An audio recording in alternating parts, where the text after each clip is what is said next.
Welcome to the GPLama YouTube channel and to a closer look at the ROTOR TwinPower SL-RD power meter. This is an updated version of a power meter that I reviewed back in June 2017, being 7 years ago now. And the TwinPower SL is the flagship power meter from ROTOR. So I was keen to check out the improvements they've made to the SL model. Now, 7 years is a long time, and in that time we've seen Firmware take a sizable market share with their easy to install power meter pedals.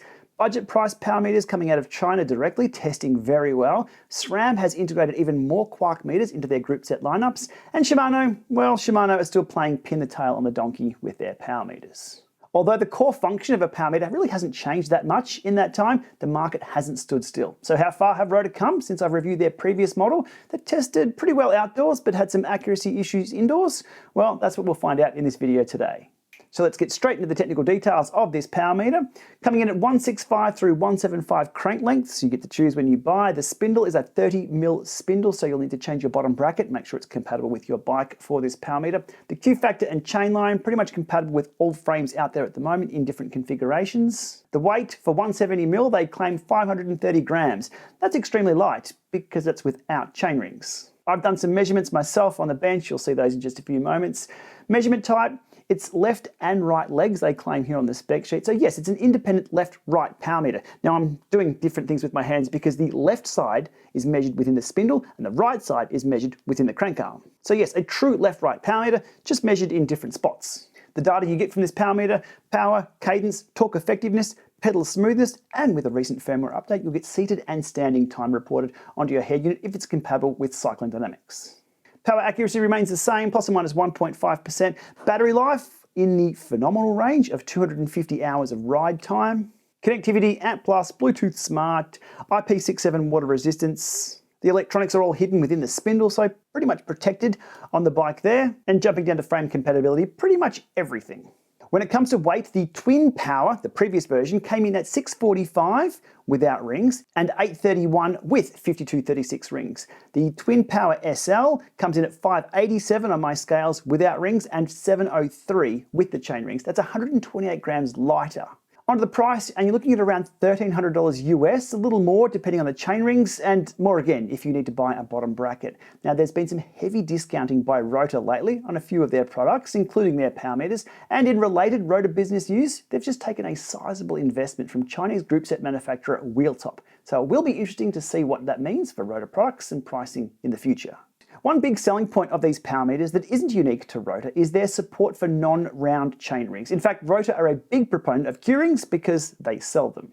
Now, connecting the TwinPower to their app allows you to find your optimal chain ring position, the OCP, which is very different to the ICP. Water, fire, air, and dirt.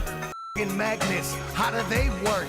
Yes, and thanks for the reminder there, Shaggy 2 Dope. The ROTOR power meter does not need a magnet installed on the frame, which is notable because some power meters with additional metrics that ROTOR have still require this. Now, personally, I am not sold on the benefits of Q rings. My plan was to install them on this meter as the second part of my testing, but I didn't get to that stage because I didn't see any point on continuing to test this power meter when it didn't work as expected with round rings.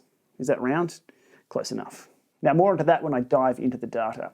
Now onto a few what I would consider friction points with this ROTOR power meter, starting off with installation and compatibility.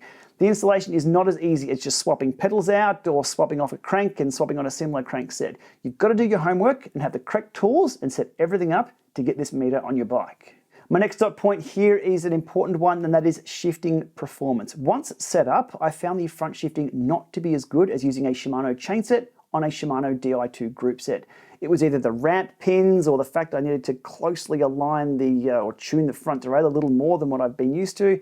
It just seems to me when using third-party rings on Shimano Di2 group sets, the front shifting just isn't as good. There's also the power meter wake-up thing that always gets me. It needs to have at least 2.5 kilos pressing on the crank to wake it up. Typically when I get a power meter to pair to a head unit, I spin it backwards or just turn the crank a little bit and bang, it comes to life. Not the case with the ROTOR meter. It is definitely a pain when I'm changing head units and changing bikes and trying to zero it. Now, not much of an issue if you have one bike, 1 meter, 1 head unit, but it's just, well, let's just say it was a friction point for me. Also, the zero offset. Now, it's not as straightforward as most power meters. You have to zero their power meter twice. You need to have it return a value of 1000 and then do the same process again and have it return a value between plus or minus 200. Now, rotors state in the manual that zeroing isn't a requirement before every ride, but in the instances where you need to do so, it's a slightly different process. It's just one of those things I'd love to have seen them fix in the last 7 or probably now 8 years.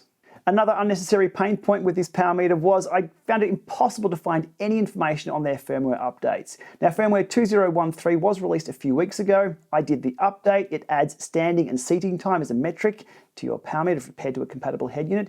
But for the life of me, I cannot find any further details on this update anywhere. In fact, someone DM'd it to me. I did the update and just simply can't find anything online.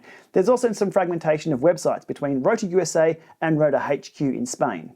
One offering more downloads and more information than the other, but ultimately it's difficult to find information. So yes, I do have quite the list of friction points with this power meter, and if I'm going a bit hard on this, look, it's been 7 years and not much has changed. In fact, this is pretty much a step backwards in the end user experience, while the rest of the market is stepping forward. Now, before diving into the accuracy, I thought I'd have a quick look at this seated and standing information that is now presented to us with the compatible head unit and on something like Garmin Connect for post-ride analysis. This ride here was with the ROTOR 2INPower SL and the Asioma Pro MX2s out on the road, and the seated time, 1 hour 24:01, standing time, 3 minutes 54 seconds. Pulling up the Asioma Pro MX details, 1 hour 24:07, 3 minutes 47 standing time. So those two values down there, not too far off. And obviously the rotor not reporting PCO because it can't. That's something that only the pedals can do with the Asioma Pro MX. One thing that did catch my eye though was the peak power phase information coming from the rotor. It was very similar both sides. So the peak power phase on the left, 66.09, finishing off at 112.5. On the right side, hang on, wait a minute, 66.09, 112.5. That's a little bit too similar, if you ask me. The chances of these being exactly the same, well, I'd put that next to 0. If we look over at the Asioma Pro MX, probably a little bit more realistic. Peak power phase starting at 77.34, ending at 133.59, and on the other side, well, 73.13, ending at 132.19. They're a little different because they are a little different. So I'm not quite sure I trust what's going on over here with Rotor and their additional metrics with that firmware update. Okay, before digging into my favorite website here, the DCR Analyzer, just some baseline testing information. I've done all of this with the Asioma Pro MX2. I have just under 900 comparative datasets with Favero pedals. If you watch my channels and my other reviews, you've seen how reliable these things are, and they are easy to swap between bikes. And with that, let's dig into these datasets. I have 2 Llama Lab tests, 2 outdoor rides, and 2 different results on both of those scenarios. Okay, so Dorado XRT, a good baseline for indoor control, the Asioma Pro MX, as I've mentioned, and the ROTOR 2INPower SL. Standard warm-up through here, little kick sprint, and into my steady state. Just a short one now, the longer one comes up just next. Everything's looking pretty good. 229, 230, 232, all within spec, plus or minus 1.5% or so. That's looking pretty good. Sprints, again, not too far off indoors. The 2 on-bike meters. Favero Pro MX reading 1186, the ROTOR 2INPower 1140. The train a little bit below that. That's all pretty much normal. Grabbing this section through here, some overs, some unders in erg mode. 220, 220, 223.5. Rotor a little bit higher, but still very, very close. Nothing really jumping out at me that needs to be investigated. Another sprint, another just riding along, 173, 172, 171, with some stop starts there. So early on, things are looking pretty good. And then the rest of the ride here, just riding along. That's actually pretty impressive. Okay, dataset number 2 into the Llama Lab test, a longer version here. Another few accelerations through the warm-up, step test. This is not a trainer test. This is a Llama Lab test of the power meter, so that's all I'm looking at here. Again, 214, 213 with the Asioma Pro MX up against the ROTOR 2INPower SL. Looking great. Now this is unsmoothed data too, so it is a little spiky, a little bit. Diving into the sprint here again, that's all looking pretty good. Nothing to dive further into there. Overs and unders. 226, 230 with some stop starts. That's all looking pretty good. Not that smooth, I guess, based on the trainer that I was using at the time, but that's okay. Flywheel speed test of the trainer, but the power meter's come along for the ride, within a few watts there. A short ramp test, another sprint. Where are we at? 185, 185. Call it a day. Indoors, the ROTOR 2INPower SL, matching the Asioma Pro MX2, pretty damn closely. Happy days. Until I went outside. So outdoor ride number 1 here, September 7th, Asioma Pro MX up against the ROTOR TwinPower SL. Close, but not quite right. Let's dig into what I'm seeing here.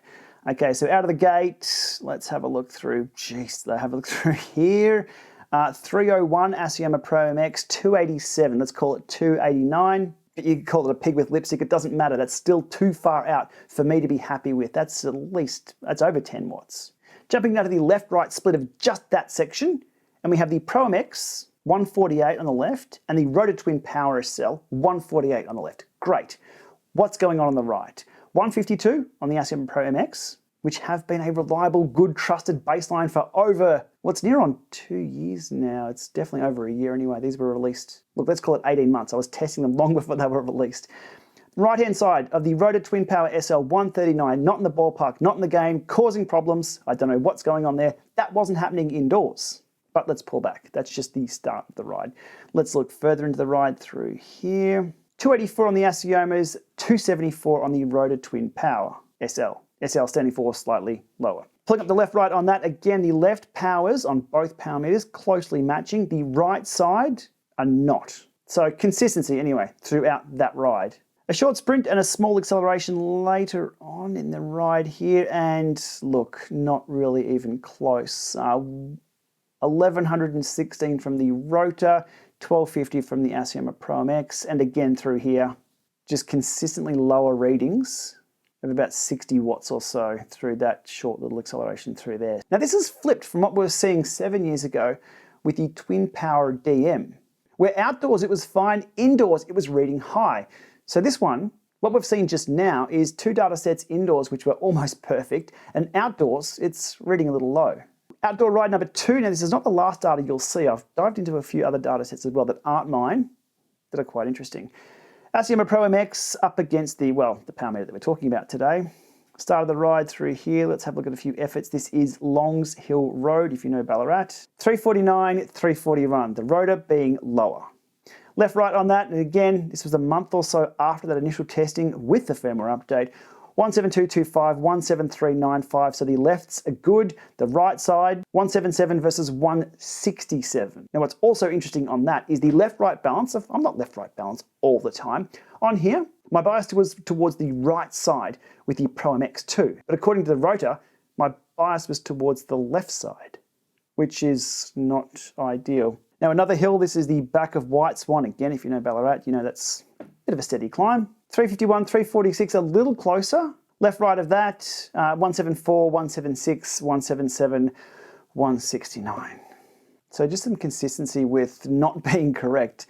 Right-hand side looks like it needs more focus. Diving into a few little hard efforts right at the end here. This is pretty close, but the ROTOR is still trending down a little bit. And this sprint here, the ROTOR wasn't close at all.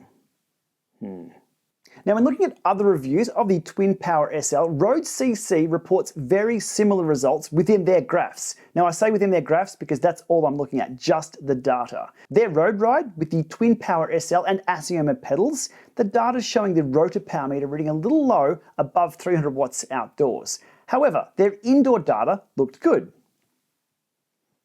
Over at Cycling News for their review of this power meter, now they don't have as much data in their review, but looking at their left-right graphs, the TwinPower SL matched the left rally pedal, but there was a difference between the right side of both of these meters, although their right side data from the TwinPower was higher than the right rally pedal. That's the opposite to what I was seeing. So after that meta-analysis and confirmation that others were having trouble with this power meter too, it was about there that I chose to stop any further testing, meaning I didn't get to the curing install and the use. Look, the numbers this power meter is out by could possibly be missed if I wasn't doing direct one-for-one comparative testing. And it's likely why this power meter is good enough for a number of people. Look, I'm sure there's a lot of happy ROTOR TwinPower owners out there, including the SL model. But for what I do, testing power meters up against others using baselines that I can trust, I cannot use this power meter. So for now, it comes off the bike, goes back to ROTOR, and maybe we'll try again another day. And with that, thanks for watching.